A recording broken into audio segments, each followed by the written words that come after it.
అచ్చ తెలుగు విద్యార్థితో తెలుగు రాష్ట్రాల first rank నారాయణదే.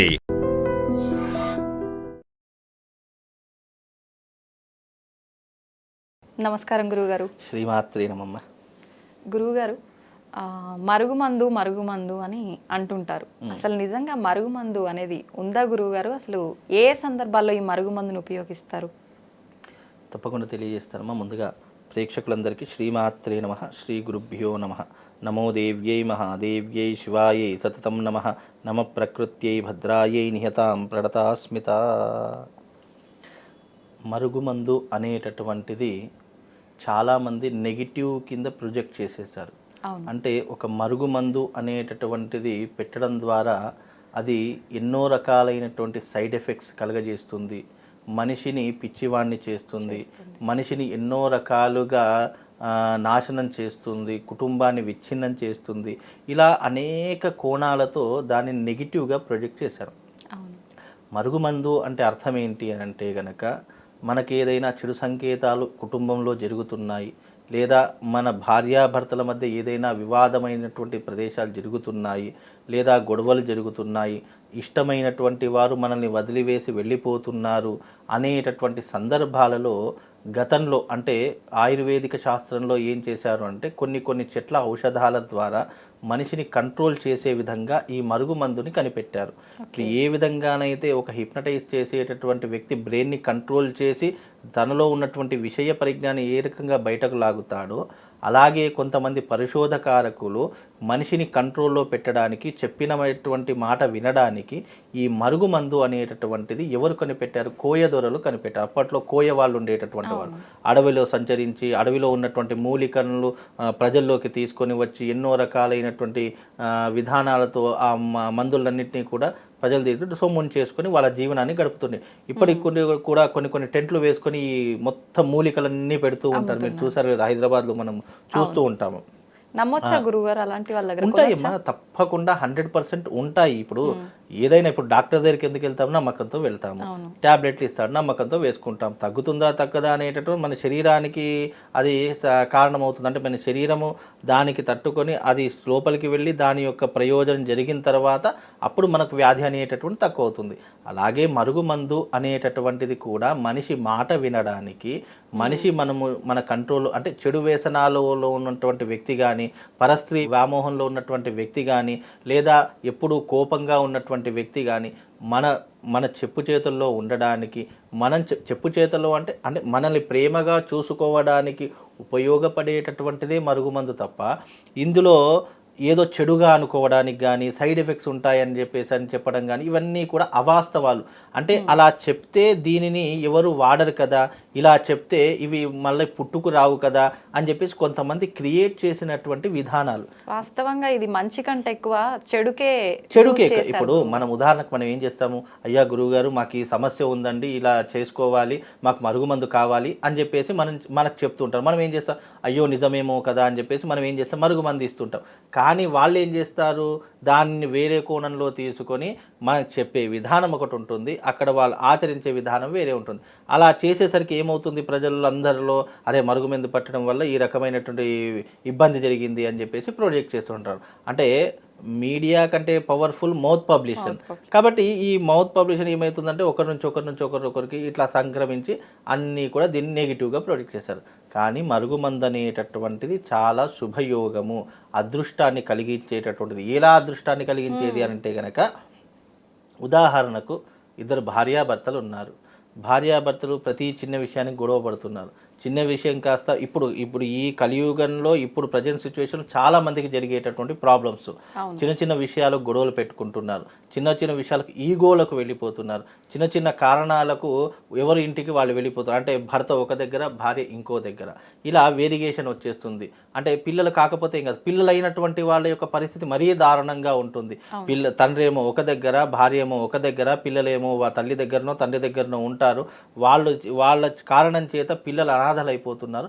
అంటే ఇలా అనేక రకములైనటువంటి కారణాల చేత ఈ రకమైనటువంటి ఇబ్బందులు పడుతున్నటువంటి వారికి ఇలాంటి మరుగుమందు అనేటటువంటిది పెట్టడం చేత వాళ్ళిద్దరూ కూడా ఒకరినొకరు అర్థం చేసుకొని మళ్ళీ కలిసే అవకాశాలు ఉంటాయని చెప్పేసి ఈ మరుగుమందుని ఏర్పరిచారు తప్ప ఇదేదో చెడు దానికోసమో లేదా ఎవరినైనా వశీకరణ చేసుకుందామని చెప్పేసే విధానంతోనో లేదా ఏ అమ్మాయికి ఇచ్చినా వాళ్ళు ఎప్పుడు నా వైపే వస్తారనే అంశంతో చేసినటువంటిది కాదు. ఇవన్నీ అభూత కల్పనలు, ఇవన్నీ కూడా మనుషులు సృష్టించినటువంటివి. ఆ విషయం కోసం మరుగుమందు కనిపెట్టలేదు. భార్యాభర్తల మధ్య అన్యోన్యత కొరకు ఇష్టమైనటువంటి వారు, కోరుకున్నటువంటి వారు తమ జీవిత భాగస్వామి కావాలి, భార్యగా స్వీకరించాలి లేదా భర్తగా స్వీకరించాలి అనే ఒక కాన్సెప్ట్ తోటి ఈ మరుగుమందు కనిపెట్టారు. ఇది వేసుకోవడం వల్ల ఏమవుతుంది అని అంటే గనక ఇష్టం పెరుగుతుంది. మైండ్ అనేటటువంటిది డైవర్ట్ కాకుండా పరస్త్రీ వైపు వెళ్లకుండా లేదా వేరే వ్యామోహం వెళ్లకుండా చెడు వ్యసనాలకు వెళ్లకుండా ఈ మరుగుమందు అనేటటువంటిది ఎవరికైతే ఏ చేత్తోనైతే పెడతామో వాళ్ళు చెప్పినటువంటి విధంగా వాళ్ళు నడుచుకుంటారు అనే ఒక కాన్సెప్ట్ తయారైనటువంటిది మరుగుమందు తప్ప ఇది చెడు కోసం వినియోగించేటటువంటిదా, ఇది తాగితే గనక ఇది తింటే గనక ఏదైనా ఎఫెక్ట్స్ వచ్చేస్తాయా అనేటటువంటి అంశము ఇక్కడ ప్రధానంగా ఎక్కడ కూడా చెప్పలేదు. కనుక ఇది లోక కళ్యాణం కోసం, మంచి కోసం, కుటుంబం బాగుండాలి అని ఉద్దేశించినటువంటిదే తప్ప మరో ఉద్దేశం లేదమ్మా దీంట్లో. కానీ చాలా వరకు మారుమూల గ్రామాల్లో ఈ మరుగుమందు అనే పదం అయితే ఎక్కువగా వినిపిస్తుంటుంది గురువు గారు, ఎక్కువగా ఉపయోగిస్తుంటారు కూడా. అయితే చెప్తుంటారు మంచికైనా చెడుకైనా ఉపయోగించినా పెట్టడం వల్ల వాళ్ళకి నిజంగానే ఇందాక మీరు స్టార్టింగ్ లో చెప్పినట్టు మైండ్ ఖరాబ్ అయిపోతుంది, పిచ్చోళ్ళు అయిపోతారు, కడుపులో ఏవో గడ్డలు అవుతాయి, ఇట్లాంటి చాలా చాలా వింటుంటాం. అపోహలే అంటారు ఇవన్నీ. నాకు చాలా మంది కూడా ఫోన్ చేశారు, గురుగారు మరుగుమందు పెడితే అది కడుపులో గడ్డలాగా ఉండి మనిషి చనిపోయేంత వరకు అలాగే ఉంటుంది అని చెప్తున్నారు, ఇది ఎంతవరకు వాస్తవం అని కొంతమంది ఫోన్ చేస్తూ ఉంటారు. నిజంగా మరుగుమందు ప్రతి మనిషి మీద పనిచేస్తుందా అనేటటువంటి అంశం అడుగుతూ ఉంటారు. అసలు ఈ మరుగుమందు వల్ల ప్రయోజనం ఏంటి, మేము వాడాం కానీ మాకు ఎలాంటి రిజల్ట్ లేదు అని కొంతమంది చెప్తారు. నిజానికి మరుగుమందు అనేటటువంటిది మంత్రయుక్తంగా పెట్టాలి. మరుగుమందు తయారు చేయడం అనేటటువంటిది చిన్న విషయం కాదు. దీనికి దొరికేటటువంటి మూలికలు మన దగ్గర ఎక్కడ దొరకవు.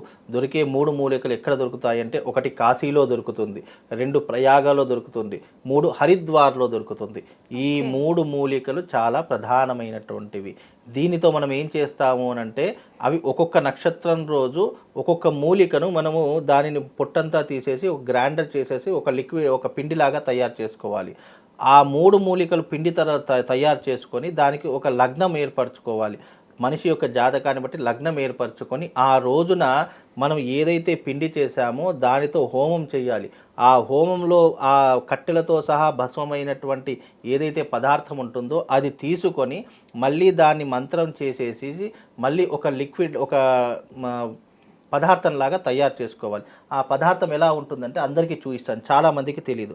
ఈ రకమైనటువంటి పదార్థంతో ఉంటుంది. అది ఇట్లా తయారు చేస్తాం, ఈ రకంగా మారిపోతుంది. ఈ పదార్థం ఈ రకంగా మారిపోయిన తర్వాత ఈ ఒక్క డబ్బా దాదాపుగా 5 రోజులు పనిచేస్తుంది. అంటే 5 సార్లు మనిషి యొక్క మళ్ళీ ఈ మందు దేంట్లో పెట్టాలి, కేవలము పాలల్లో కానీ లేదా తేనెలో కానీ, ఈ రెండిట్లో మాత్రం. చాలామంది ఏమంటారు అంటే అన్నంలో కలపొచ్చా, తినే ఆహార పదార్థాల్లో కలపచ్చా, దేంట్లో అయినా కలపచ్చు కదా అని అంటారు. ఆ కలిపే పదార్థాలు వేరే, ఈ పదార్థాలు వేరే. కానీ గురువు గారు ఇప్పుడు ఇది కలర్ చూస్తే గ్రీన్ కలర్ లాగా బ్లాక్ అట్లా ఉంది, పాలు వైట్ గా, ఇప్పుడు అది కలిపితే కలర్ పాలు కలర్ అయిపోతుంది, 100% కలర్ అవుతాయి. మరి వాళ్ళకి ఏమని చెప్పిస్తారు? మరి నేను తెలియకుండా ఏది చెయ్యలేము.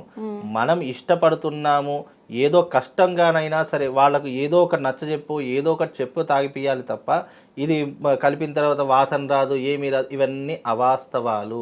ఇవన్నీ మభ్యపెట్టడానికి, పైసలు లాగడానికే తప్ప ఇంకేం లేదు. ఇది ఎప్పటికైనా ఇది ఏంటి అంటే, నీకు పాలల్లో కలుపుతుందంటే కలర్ వస్తుంది, తేనెలో కలిపితే ఏమీ కనిపించదు. అలాంటి తేనె తీసుకోవాలి. లేదు అంటే టీలో కలిపినా కలర్ రాదు, కాబట్టి టీలో కలిపి ఇవ్వవచ్చు. అలాగే డికాషన్లో కలిపి ఇవ్వచ్చు. అంటే కొన్ని పదార్థాలలో కలిపి ఇవ్వడం ద్వారా ఏమవుతుందంటే దీని యొక్క పదార్థం అనేటటువంటిది కడుపులోకి మళ్ళీ ఈ పదార్థము కేవలం 41 రోజు మాత్రమే ఉంటుంది. నువ్వు జీవితంలో నువ్వు ఏ పదార్థం తీసుకున్నా నీ శరీరంలో 41 రోజు మాత్రమే ఉంటుంది. ఆ 41 రోజు అయిపోయిందా, నువ్వు తిన్న ఆహారం కానీ నువ్వు తాగినటువంటి వాటర్ ఏదైనా సరే మళ్ళీ మలమూత్ర విసర్జన ద్వారా తప్పకుండా అది బయటకు వెళ్ళిపోతుంది. అది పోయిన మరుక్షణం మళ్ళీ వాళ్ళతో ప్రేమగా ఉండరా గురువు గారు? ఉంటారు. ఆ 41 రోజులు అనేటటువంటివి దీక్షాకాలం అని అంటారు. ఆ దీక్షాకాలం ఇది కడుపులోకి వెళ్ళింది అని అంటే ఆ కాలంలోనే వీళ్ళు సఖ్యత, అనురాగం అన్నీ పెరిగిపోతుంది. ఆ సఖ్యత కలకాలం ఉండడానికి వాళ్ళు తమ జీవితాన్ని ముందుకు తీసుకొని వెళ్ళాలి తప్ప ఇది కేవలము ఆ పదార్థం కడుపులో వెళ్ళిన తర్వాత నీకు 41 రోజులు పనిచేస్తుంది. తర్వాత నీ బిహేవియరు, నీ యొక్క ఆలోచన, నీ యొక్క విధానము, గడిచిన కాలాన్ని అన్నింటినీ లెక్క వేసుకొని మళ్ళీ అలా ఉండకుండా నువ్వు సఖ్యతగా ఉండాలి. ఇప్పుడు గొడవలు వచ్చాయంటే ఊరికే రావు కదా, ఎవరిదో ఒకరు తప్పు ఉంటుంది, లేదా ఎవరిదో ఒకరిది గొంతు పెద్దగా ఉంటుంది, ఏదో ఒకటి అరిచేస్తూ ఉంటారు, ఏదో ఒకటి మాట్లాడేస్తూ ఉంటారు, కాబట్టి గొడవలు ఏర్పడతాయి. కాబట్టి అలాంటివి తగ్గించుకొని, అలాంటివి జరగకుండా భవిష్యత్తులో ఆచరణ చేసుకొని మళ్ళీ ప్రేమపూర్వకంగా నువ్వు ముందుకు ప్రతిసారి నేను అయ్యా 41 రోజు అయిపోయింది, మాకు ఇంకో డబ్బా కావాలి అని చెప్పి జీవితాంతం ఇలాగే మరుగుమందులు పెట్టారనుకోండి, అది ఎప్పటికైనా నష్టాన్ని కలిగిస్తుంది. అలా కాకుండా ఆ 40 ఇప్పుడు మనకు ఒక అవకాశం వచ్చిందండి, అంటే అవకాశం అంటే ఏంటి, ఒక మంచి ఆపర్చునిటీ వచ్చింది, దాన్ని ఏ రకంగా వినియోగించుకోవాలని ఆలోచించాలి తప్ప నాకు ప్రతిసారి అవకాశం అయిపోయింది ఇంకో అవకాశం రావాలంటే ఎప్పటికీ రాదు. మనకు అదృష్టం ఉన్నప్పుడే అవకాశాన్ని వినియోగించుకోవాలి. ఈ మందు పెట్టినప్పుడు ఆ భర్త మారిపోయినప్పుడు ఏ రకంగా ప్రేమగా ఉండాలి, గతంలో ఏం తప్పులు చేశాను అవి చేయకుండా మళ్ళీ నా భర్తను కానీ నా భార్యను కానీ ఏ రకంగా చూసుకోవాలి అని మానవ ప్రయత్నం చేయాలి. కానీ ఇది ఏంటి, నువ్వు సఖ్యతగా ఉండడానికి, పోయినటువంటి వాడు నీ దగ్గరికి రావడానికి ఇదొక నీకు అవకాశంలా ఉంటుంది. 199 సమస్యలు మనతోనే క్లియర్ అవుతాయి. ఇది ఎప్పటికైనా గుర్తుపెట్టుకోండి. ఇవన్నీ ఏంటి అంటే జస్ట్ నీకు ఒక మార్గాన్ని సూచించేటటువంటి ఒక పదార్థంగానే ఇస్తాను తప్ప దీనివల్ల ఏ మిరాకిల్స్ అద్భుతాలు ఏమీ జరగవు. 199 సమస్యలు మానవుడి యొక్క అంతర్గతంతోనే క్లియర్ అవుతాయి. అది ప్రతి ఒక్కరు తెలుసుకోవాలి. కనుక వీటన్నిటికీ కూడా ఒక ప్రయోజనం ఉంది. ఇది వాడేటప్పుడు నేను చెప్తాను, ఏం చెప్తాను, అమ్మ ఈ రకంగా ఉండాలి, ఈ రకమైనటువంటి పద్ధతులను పాటించాలి, ఈ రకమైనటువంటి నియమాలను పాటిస్తేనే ఇది నీకు పని చేస్తుంది, లేకపోతే దీని జోలికి రాకు, అసలు దీని గురించి నువ్వు మర్చిపోయింది ఉత్తమము. ఎందుకంటే ఇది చిన్న ఆషామాషి వ్యవహారం కాదు, లైఫ్ అండ్ డెత్ అంటే నీ జీవితానికి సంబంధించినటువంటి అంశం. దాని రకంగా ఆలోచన చేసుకొని ఈ యొక్క పదార్థాన్ని వినియోగించుకుంటే మంచి జరిగే అవకాశాలు ఉన్నాయి. మంచి కోసమే తప్ప ఇక్కడ చెడు కోసం వాడితే కనుక ఫోన్ చేయవద్దు, దీని గురించి అడగవద్దు. చాలామంది ఏం చేస్తారంటే ఒక రాయేసి చూస్తారు, మరుగుమందు ఉంటుందా లేదా, అసలు నిజంగా పనిచేస్తుందా లేదా దీని గురించి తెలుసుకొని మేము తయారు చేసుకుంటే బాగుంటుంది. ఇలా చాలామంది ఎన్నో ప్రయోగాలు చేస్తారు నా మీద. Nothing doing. నీకు ఏం సమస్య ఉంది, నీకు నిజంగా అది పని చేస్తే నేను ఇస్తాను, లేదు అంటే నువ్వు ఫోన్ కట్ చేసుకో, నాకు ఏమి డబ్బులు వేయాల్సిన అవసరం లేదని నేను ముందే చెప్పేస్తాను. ఎందుకంటే ఇది మంచి కోసం కంటే చెడు కోసం ఎక్కువగా ఆచరణ చేస్తారని నాకు భయము. అందుకే ఇవన్నీ దృష్టిలో ఉంచుకొని, ఎందుకంటే గతంలో కొన్ని జరిగాయి సంఘటనలు, అవన్నీ దృష్టిలో పెట్టుకొని జరగకూడదు అనేటటువంటి ఒక దాంతో ఇవన్నీ కూడా ఆలోచన చేసి చేసుకోవాల్సినటువంటి విధానాలమ్మా. నిజంగా ఎవరికైనా మంచి జరగాలనుకునే మన ప్రయత్నం చేస్తాం గురుగారు, వాళ్ళు ఏ రకంగా ఉపయోగిస్తున్నారు అనేది అదే నా భయము. ఎందుకంటే ఇప్పుడు నేను చిన్న విషయం చెప్తా, గతంలో కూడా ఒక అమ్మాయి ఫోన్ చేసింది, ఏమంటే నేను ఇట్లా ఒక ఆయనని ఇష్టపడుతున్నాను, నాకు ఆయన నా దగ్గరికి కొన్ని రోజులు ఒక 2-3 ఇయర్స్ రిలేషన్షిప్లో ఉన్నాము, ఆ తర్వాత ఆయన వెళ్ళిపోయాడండి, అతను ఏదైనా చేసి నా దగ్గరికి రావాలండి, మేమిద్దరం పెళ్లి చేసుకోవాలి అని అనుకుంటాం, అంతవరకు చెప్పింది. దాని తర్వాత మళ్ళీ మరుగుమంది ఇచ్చిన తర్వాత అప్పుడు జరిగిన విషయం అంతా చెప్పింది. ఏమంటే ఆయన ఇంకా రాలేదమ్మా, ఎందుకు రాలేదమ్మా అంటే ఇంట్లో మా ఆయన. అది కాదమ్మా, ఇంట్లో ఆయనను పెట్టుకొని నువ్వు ఈ రకంగా నమ్మది, అప్పుడు చెప్పలేదు కదా అంటే మళ్ళీ మీరు ఏమనుకుంటారో నేను చెప్పలేదండి. ఇవన్నీ అంటే ఎలా అంటే ఇవన్నీ ప్రయోగాలు చేసి తర్వాత ఇవన్నీ చెప్తూ ఉంటారు. అంటే ఏంటి, ఇవన్నీ ఏంటంటే ఇంట్లో భర్త ఉంచుకొని ఇట్లాంటి వేషాలు వేసినప్పుడు అది ఏ రకంగా పనిచేసి చెయ్యదు. కాబట్టి అమ్మ నువ్వు ఇంకోసారి నాకు ఫోన్ చేస్తే మాత్రం బాగుండదు, సప్పుడాక నీ భర్తతో మంచి కాపురం చేసుకో, పిల్లలు ఉన్నారు, మళ్ళీ 2 ఆడపిల్లలు ఉన్నారు, ఎందుకు ఇవన్నీ నీకు వేషాలు అని చెప్తే ఇక అప్పటి నుంచి ఆమె నాకు ఫోన్ చేయలేదు. అంటే జరిగేదాకా ఒక విషయం చెప్తారు, జరిగిన తర్వాత జరగలేదమ్మా అని చెప్తే అది ఎలా జరుగుతుంది, నీకు భర్త ఉన్నాడు, పిల్లలు ఉన్నా, నువ్వు నాకు ఏం చెప్పావు, నేను ఇష్టపడుతున్నానని చెప్పి, అంటే నేను నీకు పెళ్లి కాలేదు అని అనుకొని నేను ఇష్టపడుతున్నావు అనుకున్నాను తప్ప నీకు జరిగిన సంఘటన ఇదని చెప్తే నేను అసలు నీకు అది పంపించేవాడినే కాదు కదా. అంటే ఇలాంటివి ఎన్నో సందర్భాలు జరిగాయి, అలా అమ్మాయి విషయంలో జరిగాయి, అబ్బాయి విషయాలలో జరిగాయి. అంటే భర్తలు ఉంచుకొని భార్యలు ఉంచుకొని కూడా ఈ రకమైనటువంటివి చేస్తున్నారు. కాబట్టి ఇవి కొన్ని రకాలుగా బ్యాన్ చేశారు, ఇవన్నీ కొంతమంది ఇవ్వడం కూడా మానేశారు. కానీ ఒకవేళ నిజంగా మంచి కోసం అయితే, నిజంగా భార్యాభర్తల మధ్య ఏదైనా ఇబ్బందులు ఉన్నా, ప్రేమించుకున్న వాళ్ళ మధ్య ఏదైనా ఇబ్బందులు ఉన్నా, అలాంటి వారి కోసం మనం చేసే తప్పులేదు. కానీ ఇలాంటివి చేస్తే మాత్రం పాపం వాళ్ళకు వస్తుంది, నాకు వస్తుంది, నేను ఎందుకు పాపం మూట కట్టుకోవాలి. కాబట్టి అందుకే ఇవి చాలా ఆలోచన చేసి ఈ విషయాన్ని పరిజ్ఞానంలోకి తీసుకోవాలమ్మా. నిజంగానే గురువు. అదే అట్లా. థ్యాంక్ యూ గురుగారు. శ్రీమాత్రే.